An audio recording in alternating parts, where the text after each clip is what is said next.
huge win for Arsenal. Did it feel like that to you as well? Yeah, it did, yeah, simply because of the noise that's being made and the pressure that's been put on to finish in the top four, especially with the season Arsenal have had, just missing out on the league, and then obviously missing out in Champions League. So all of a sudden the emphasis just all turned to, they have to beat Newcastle. Newcastle are challenging them. Even just finishing second, it feels, and I know Declan Rice was saying, it's not necessarily been a successful season because it's second, but even just, and they haven't quite sealed it, but the goal difference means they have. Yeah, but the thing with it is, Kels, I think if Arsenal didn't win that game and don't finish the season, at least it would feel like a real bad season, especially with the high hopes that everybody had. It went so far in everything. And so that's why I feel that was a big one to win, even though Newcastle started pretty well. It was a great one to win in the end, because I think they do need to finish with momentum to go into next season. And it was great and interesting to hear the manager. We done the game last night talking about, it's up to the people upstairs now.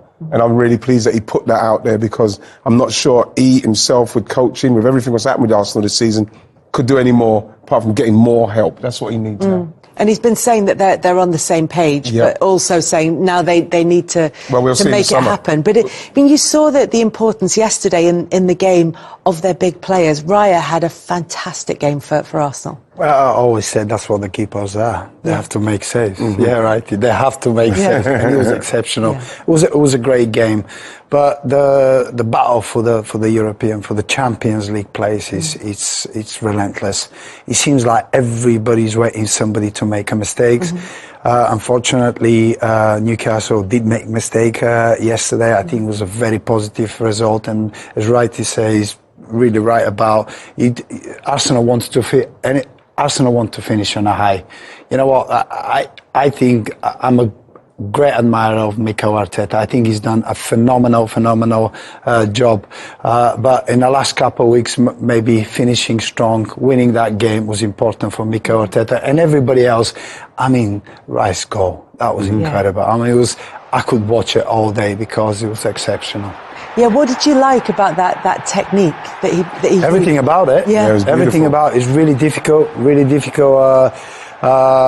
difficult goal, but he's proven that he can strike the ball. He can strike the ball. I think he has really matured since he went to Arsenal. I think his game awareness has become much better. It seems like he dominates games now. He controls games. He dictates the tempo, which is great to see. It seems like he's going from strength to strength, and scoring goals like that, it just adds value. Yeah, the record number of goals for him, record number of assists for him, and so involved in not just in games across like a Premier League season, but in really important games for Arsenal. Big games for us. Do you think he's been given more freedom this year to enjoy more? It seems like he goes into final third and he takes chances. But we see that, you know what, we got flashes even at West Ham. We saw flashes of him blasting forward and being able. We didn't see the technical ability as much as we're seeing now. But when Partey's playing and when he's free to go and get into those areas of the field, he's got the ability to cope as an 8, as a 10, and get in a box and score. You know, this is why I believe it's important that Arsenal do, if they're going to bring in, like if Zubimendi is coming, that will then free him up completely, just like Partey has.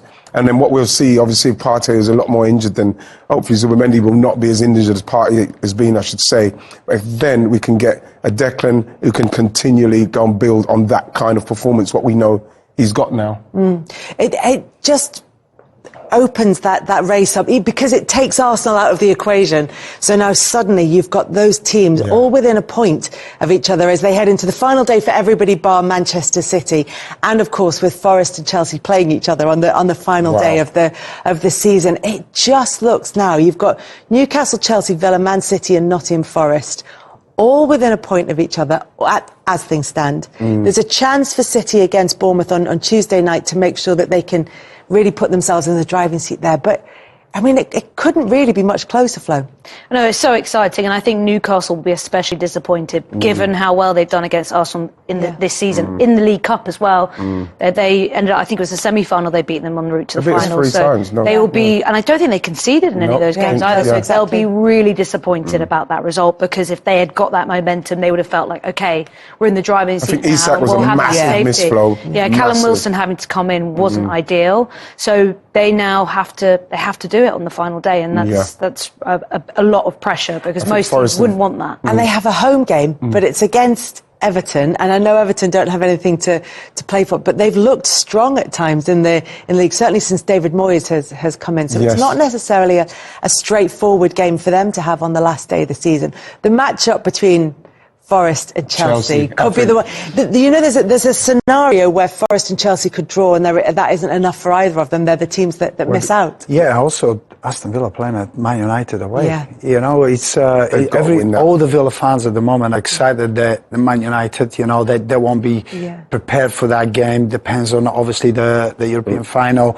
But I think you still have to go and perform. You still have to go and put performance and win those games. Right, we've been in a game. You've got Sunday odd days, off days that not everything happens for you, and it will be interesting last round of the Premier League. I think that Forest. I think that was a good result for them against West Ham. Even though you'd fancy Forest to beat them, they got it done in the end. But Forest and Chelsea, it's in their hands. You know, one of them has got to win the game. So that's the game I'm probably looking forward to more than anything else, because I think it would be fantastic for Forest. I thought they were very poor in the semi-final. I thought I fancied them as favourites to go through, but in the end, Palace done for them. But I feel that if they can finish in that top four, it will be unbelievable. The thing for Forest is even if they win, and Chelsea haven't won outside London since December, their away record is really, really poor. But even if Forest win that, they need results elsewhere for at least one of those teams to go in their favour. So even winning that might not be enough for Nottingham Forest. It's the draw against Leicester that's put them in that position. Definitely. Yeah. Which is why it got so nervy towards the end against West Ham, I think, when they got that 86th minute goal from Jared Bowen. But it's just it's interesting in terms of what the stories will be about each of these teams and how this final game of the season could be defining in terms of how we say their season has gone. So if you look at for Aston Villa, for example, made really good progress in the Champions League. There was an opportunity then for them to qualify for it again. But if they miss out, what do you think the assessment of the season will be? It will be mixed feelings, I think, especially with losing the semi-final of the FA Cup. You know, if they don't make a Champions League again, that's what the fans expect now, to be in the Champions League. They believe that the club deserves to be in that competition. It will be disappointing, but you know, going into the Europa League will give them a better opportunity, because Unai Emery have a great experience in European football, and he's proven that this season. And I believe the fans will be a little bit disappointed, but also they'll be excited that the Villa will play some European football, but the aim is the Champions League. And Unai Emery said that he wants to be in the Champions League, but it's out of their hands and they have to wait. 8 wins in their last 9. They've done pretty much everything they could to try and get there, when you look at the inconsistency of the teams that are going there. So having said it's impossible to predict. And the thing is, we look at all the predictions and we look at what the form has been as we come into the final game of the season, and then emotion starts to play into it. Pressure starts to play into it. Results elsewhere start to filter into the players' minds. So Newcastle have got that home game, as we said, against Everton. And again, you just don't know what Everton come off the final game at Goodison Park, and you come into it with a win and nothing really to play for. Then you've got Chelsea, obviously, as we've talked about, playing Nottingham Forest. Aston Villa have got that game against Man United, following on from whatever happens in the Europa League final against Tottenham, and we'll come back to that. But Manchester City, because they've got that game against Bournemouth, I just wonder if there's a chance for them to get a little bit of momentum following on from the loss in the FA Cup final. Yeah, I think that you look at City and you would have to fancy City to win those 2 games. And they only really need 4 because of the goal difference. But the thing is the way they need to finish strong as well, with everything that's going on. Obviously, Kevin De Bruyne leaving, it's going to be quite emotional and all that. But the main thing is that City have to win those 2 games. You know, to salvage anything. I'm the opposite. I don't think Man City can win the both games. That's been so unpredictable, so inconsistent all season. I do believe Newcastle will win. I do believe that Aston Villa will win, and I believe that Chelsea will win as well. You think Chelsea will win? Yes. Finally, they'll get that away win, that rare away win. I believe so. They'll pull it out the fire if they do. Yeah.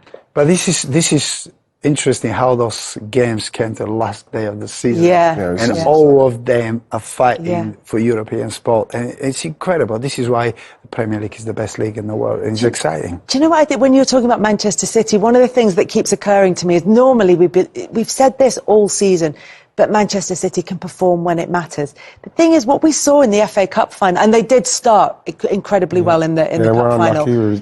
And they obviously had the Henderson red card decision go against City and in Palace's favour. But even then, they didn't perform when it mattered in terms of getting the result in that game. So is that one of the things that's put a bit of doubt into your mind about whether or not they can win the last two? Yeah, of course. They haven't been decisive at all. Every big moment throughout the league and the season, it seems like they haven't showed the true colours. You know, they used to be so dominating. They used to control games. They used to when they were expected to get results, they were getting results.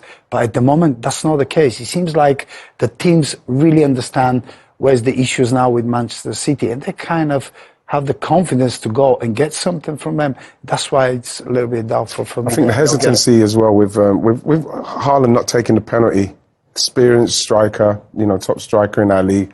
It kind of brought you into their dressing room a bit. Like there's a little bit of uncertainty. Why would you give it to Marmoush, who's been there half a season? Yes, he's done well, but like, why wouldn't you take the ball, take the responsibility, score the goal, get City back into the game? And that said for me a lot about where City are at the moment. And he missed it. A great point, right? And you've been a leader of the team. You've been a striker. I'd like to think I was. You were a leader. Yeah, we've played together. I've seen it. But the important thing is this is really a big issue, because if you're a leader, it doesn't matter how long you've been. The team is struggling for a while.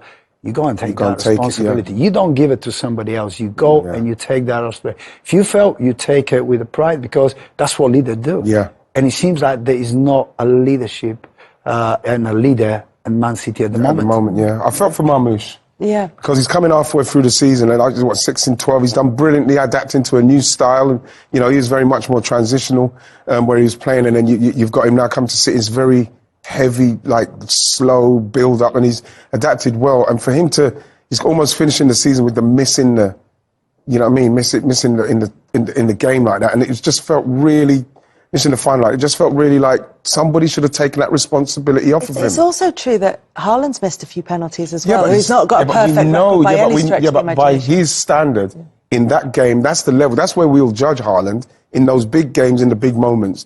That was a big game in a big moment.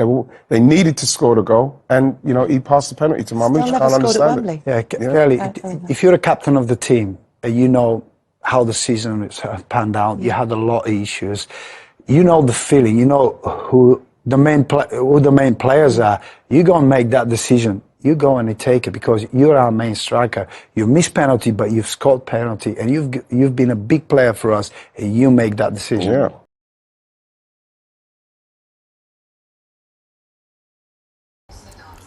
All right, Chelsea win 1-0 at Stamford Bridge, you know, to enhance their chances of qualifying for the UEFA Champions League next season. Currently, they are fourth, but Manchester City are yet to play, and Newcastle also yet to play, while Aston Villa beat Spurs 2-0 earlier in the night. Well, but what a game, you know, by the Blues. Very, very poor first half. They had to come back in the second half to perform better, and then took the initiative of the game, took the game to Manchester United and pressed them really, really well. And we're lucky unlucky, and then lucky to score the goal that they did. Scored by Cucurella, who now has 5 goals in the English Premier League. But what an assist by you know who, Reece James, one of the best crossers of the ball in the English Premier League. Injuries, you know, have hampered his progress in the last couple of seasons, but what a player he is. When he's fit, he's arguably the best right back in the English Premier League. When he's fit, he is that good. He is that good, and he showed it again tonight. He should have scored in the first half with, I mean, technically top quality shot with outside of his right boot that he deposed. But then again, he was the guy trying to make things happen for Chelsea, and eventually made things happen for Chelsea, providing that amazing cross that gave Cucurella the opportunity to head the ball home. But what a cross! I mean, the highlight of the entire game is that particular moment, the cross and the finish, especially the cross. You know, when you see a cross that is better than the goal, I don't. It's crazy, man. It's crazy, but that's what it is. Now, in Chelsea, we have to go to Nottingham Forest and win, and then to make it into the Champions League. Now, it's not going to be easy, but it will be a lot better if if Nottingham Forest, you know, draw at West Ham, or if Chelsea go there and score early goal and then relax a little bit, because it's going to be another tense atmosphere out there, because we know what Forest is about. They're a power play team, but what we play into Chelsea's favour is the fact that Nottingham Forest will not defend deep against Chelsea on Sunday, next weekend. So if they come out to play against Chelsea, even if they are at home, Chelsea can pick them apart. Their best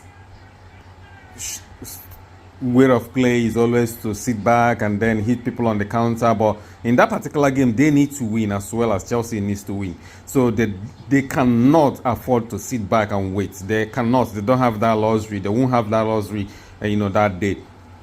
So it could play into Chelsea's hands. But Chelsea need to defend properly. They need to defend better, because Nottingham Forest, they are devastating on the counter with Elanga and Morgan Gibbs-White. So they have good players in attack, and they need to also do something about how to stop Chris Wood if they want to win that particular match. So a lot is on the line, but at the end of the day, everything is going to happen in the last game of the season, and it's going to be one hell of a weekend, because even though the league is settled, a lot is on. I mean, Manchester City, Chelsea, Newcastle, Aston Villa, everybody will be on it to win, to qualify for the Champions League. A game that was £80 million. I mean, every game was £80 million. So you can understand what that means. So I can't wait for Sunday. I mean, for that Sunday to come. Last weekend of the Premier League. I can't wait for it to come. It's gonna be one hell of a weekend.